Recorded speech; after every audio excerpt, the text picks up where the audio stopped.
Hey everyone, this is Nick Haley, and I just wanted to say hey. I just wanted to come in with a really quick word, and this topic that I had and it's been sitting on my heart for about 2 days now is shame. All right, and I'm just gonna make this as quick as I possibly can. But if I'm on here longer, then that's fine. Hopefully, my phone doesn't start cutting up.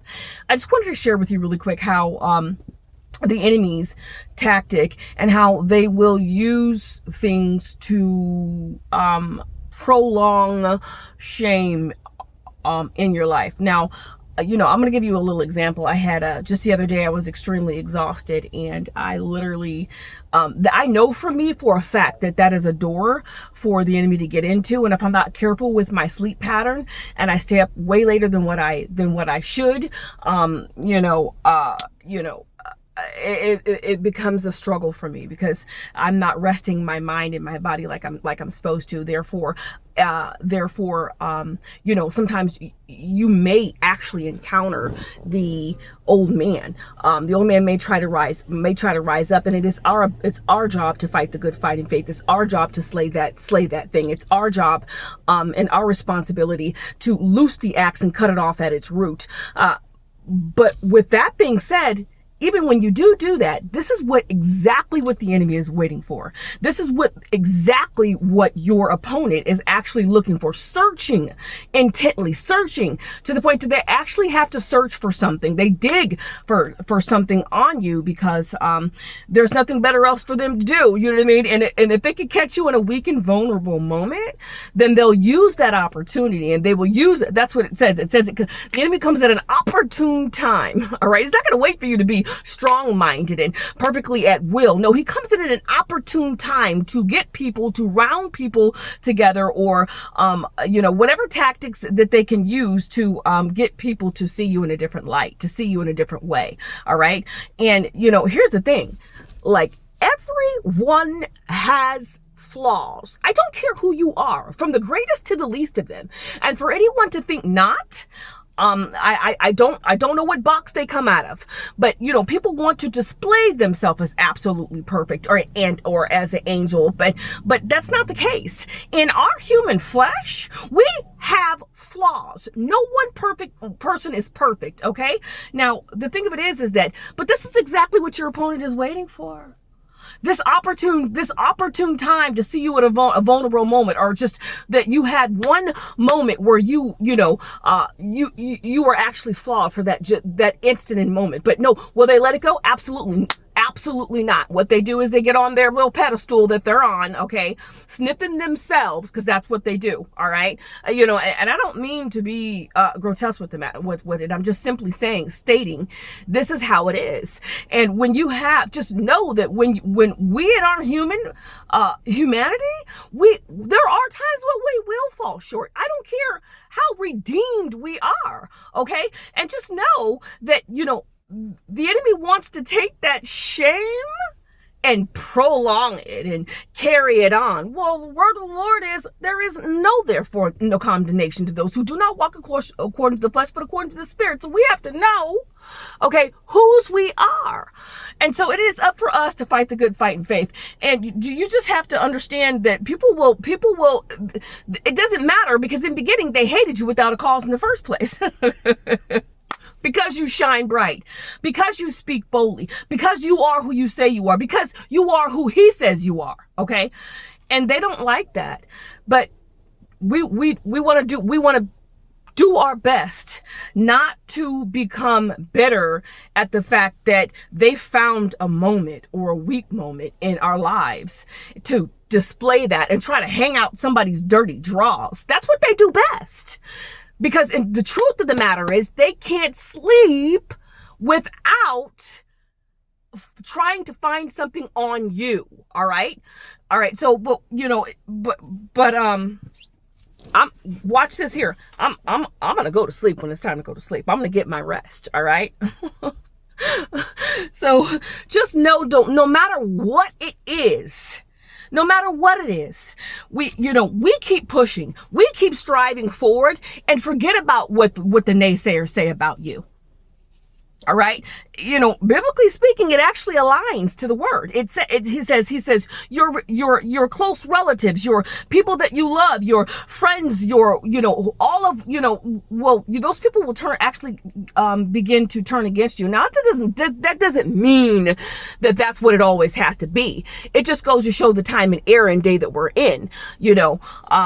Sometimes people will that were for you will turn against you because they see that God is actually elevating you, but they will do whatever they can do to turn that ship around and to keep people from hearing you. I actually, this is actually this part, half of the word, I'm in agreement to what somebody else said. I have absolutely no problem with saying somebody else said this or coming behind. This is confirming what someone else said. Okay. But a lot of people like to take your ideas, take your originality. Really, they cannot take your originality, but take the original parts of you, things that you say, things of your character, and then they want to try to, copy it and make it seem like it originated from them, and it didn't. And there was another person that said the same thing, that I'm coming in and I'm confirming the word behind that individual as well. I have absolutely no problem with tilting the hat and giving the credit to whom the credit is due.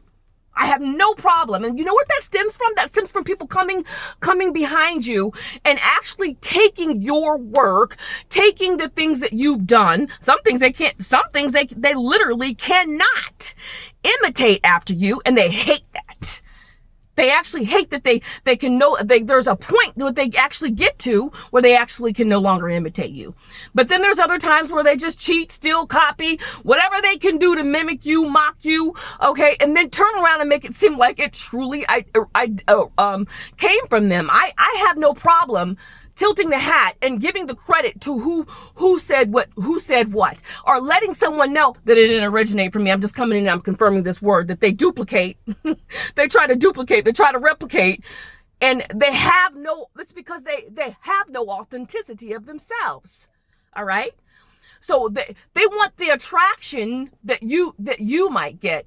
And you know what I mean? And then turn around and try to get people to see you in a negative way. But I'm here to let you know, each and every one of us have flaws, no matter how great we are, no matter how, from the greatest to the least, there is something, you know what I mean? But for the people that sit around day and night trying to sniff out what that might be, trying to find out what that vulnerability is, all so that they can expose it, it's really funky on the, it's really funks up the air. It's really stank, but in a true sense, we have to know that, when we if we keep the oil of the Lord on us, we don't have to worry about what people are saying, because, is that anything new?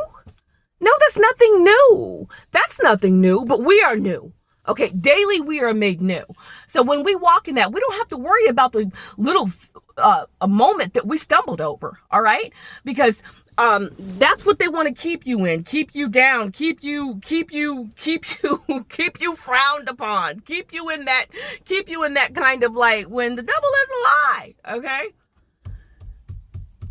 So just be encouraged. I'm telling you, to anybody out there that hears this message and it goes forward, be encouraged, and even if you have made a mistake, and do not, for the love of God, wear any kind of shame. I don't care what it is. All right. So just know that when we have the blood of Jesus covered over us, we are free. All right. So, and daily we are made new. It's not trying to be, I'm not trying to turn it into a gospel message, but I'm simply literally sharing with you, if they actually think that you're going to turn around, look down and trying to, see yourself in some kind of way, we hold the true mirror up for us, and we know that we are fearfully and wonderfully made. Okay. So we do not have to walk around in shame, or let somebody, or have other people see you in a kind of way to where you think that you have to walk in shame. The devil is a lie. I'm here to tell you the whole truth, nothing but the truth. So help me God. Okay. Who the Son sets free indeed. Don't worry about the naysayers. They're always going to be there. You will always have an opponent working against you in your greatest moments. Okay. And especially in your lowest moments. So learn how to encourage yourself daily. as the day approaches. All right.